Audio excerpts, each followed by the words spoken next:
உலக புகழ்பெற்ற Oscar wild எழுதிய த செல்ஃபிஷ் ஜெயண்ட் என்னும் கதை மிக பிரபலமானது. முன்னொரு காலத்தில் ஒரு பெரிய ஜெயண்ட் இருந்துச்சு.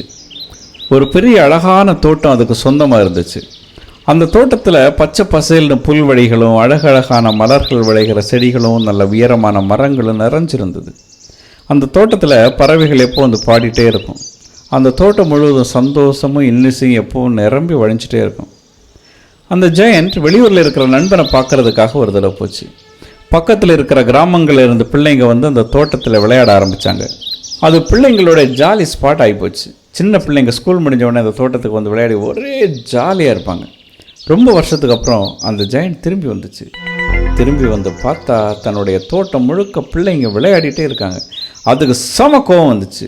உடனே யார் என் தோட்டத்தில் இருக்கிறது, யார் உங்களுக்கு உள்ளே வர அனுமதி கொடுத்தது அப்படின்னு சொல்லி கத்திக்கிட்டே பிள்ளைங்களெல்லாம் அடித்து துரத்திட்டு தோட்டத்தை சுற்றி பெரிய மதில் சுவரை எழுப்பி யாரும் உள்ளே வரக்கூடாது அப்படின்னு ஒரு பெரிய போர்டும் போட்டு வச்சிச்சு.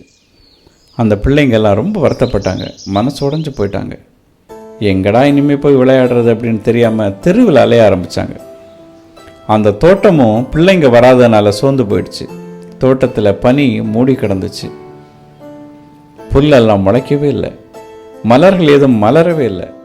மரங்களில் இருந்த இலையெல்லாம் உதறி வாடினது மாதிரி இருந்துச்சு. அந்த ஜெயண்ட்டுக்கு ஒன்றுமே புரியல.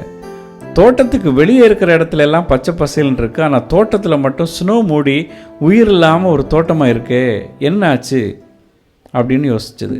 டெய்லி காலைல வந்து பார்க்கும், தோட்டத்தில் ஏதாவது மாற்றம் இருக்கான்னு செக் பண்ணோம், ஆனால் எதுவுமே இல்லை. அதுக்கு ஒன்றுமே புரியல. அது ரொம்ப சோர்வாயிடுச்சு. ஒரு நாள் காலையில் அந்த ஜெயண்டோடைய காதில் ஒரு இன்னிசை வந்து விழுந்துச்சு.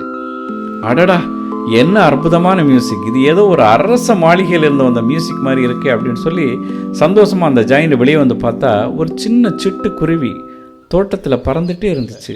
ரொம்ப நாளைக்கு அப்புறம் அந்த தோட்டத்தில் ஒரு பறவையோட சத்தம். ஆஹா, நம்ம தோட்டம் மறுபடியும் பழைய நிலைமைக்கு வந்துச்சுன்னு சொல்லி சந்தோஷமாக அது வெளியே வந்து பார்த்துச்சு. பார்த்தா தோட்டம் உண்மையிலே பச்சை பசேல்னு இருக்குது, செடிகள்லாம் பூத்து குலுங்குது. தோட்டம் முழுக்க பிள்ளைங்க விளையாடிட்டே இருக்காங்க. அவங்க அந்த மதிலில் இருந்து ஒரு சின்ன கேப்பை கண்டுபிடிச்சி அது வழியாக உள்ளே வந்திருக்காங்க. அதை பார்த்த உடனே தான் ஜெயண்ட்டுக்கு எல்லாம் புரிஞ்சிச்சு. ச்சே, நான் எவ்வளோ பெரிய சுயநலக்காரனாக இருந்திருக்கேன். அந்த சின்ன பிள்ளைங்க வராததுனால தான் இந்த கார்டன் கூட ரொம்ப சோர்வாக இருந்திருக்கு. அது உயிரில்லாதது மாதிரி இருக்க காரணம் அந்த சின்ன பிள்ளைங்க வந்து விளையாடாதது தான் அதுக்கு புரிஞ்சிச்சு. அது மெதுவாக தோட்டத்துக்குள்ளே வந்தது. அங்கே ஒரு சின்ன பையன் ஒரு மரத்துக்கு கீழே நின்றுட்டு அந்த மரத்தில் உள்ள ஒரு கிளையை எட்டி பிடிப்பதற்காக குதிச்சுட்டு இருந்தான். அது அவனுக்கு எட்டவே இல்லை. ஜெயண்ட் மெதுவாக வந்து அந்த பையனை தூக்கி அந்த மரக்கிளையில் விட்டார். அவன் சந்தோஷமாக சிரித்து விளையாட ஆரம்பித்தான். தோட்டத்தில் இருக்கிற மற்ற பிள்ளைங்க எல்லாம் அந்த ஜெயண்டை பார்த்த உடனே பயந்து போய் அலறிட்டே ஓட ஆரம்பித்தாங்க. உடனே ஜெயண்ட் மெதுவாக அவங்கள கூப்பிட்டாரு. தயவுசெய்து போகாதீங்க, வாங்க, இது உங்கள் கார்டன். நான் உண்மையிலே ஒரு பாடம் படிச்சுட்டேன். நீங்கள் இங்கே வராதனால நீங்கள் மட்டும் இல்லை, இந்த தோட்டமே ரொம்ப சோர்வாக தான் இருந்துச்சு. ஒரு பூ கூட பூக்கலை. இப்போ நீங்கள் வந்ததுக்கப்புறம் தான் சிரிக்க ஆரம்பிக்குது, பூவெல்லாம் வந்திருக்கு. இனிமேல் தயவுசெய்து நீங்கள் இங்கேயே விளையாடுங்க அப்படின்னு சொல்லிச்சு. பிள்ளைகளுக்கும் ரொம்ப சந்தோஷம். அந்த தோட்டத்தில் ஒவ்வொரு நாளும் வந்து விளையாட ஆரம்பித்தாங்க. ஆனால் அந்த நாளைக்கு பிறகு அந்த சின்ன பையன் மட்டும் அங்கே வரவே இல்லை. ஜெயண்ட் ஒவ்வொரு நாளும் தோட்டத்துக்கு வந்து பார்க்கும், பிள்ளைங்கள்லாம் விளையாடிட்டே இருப்பாங்க. ஆனால் அந்த பையன் மட்டும் இல்லை, மிஸ்ஸிங். அவனை எப்படியாவது பார்க்கணுமே அப்படிங்கிற ஒரு ஆசை அதுக்கு மனசில் இருந்துகிட்டே இருந்தது. ரொம்ப வருஷம் ஓடிப்போச்சு. அந்த ஜெயண்ட்டுக்கு இப்போ வயசாச்சு. ஒரு நாளைக்கு காலையில் அது தோட்டத்தில் வந்து பார்த்தப்போ அந்த சின்ன பையனை ஏற்றி விட்டு அந்த மரம் இருந்தது.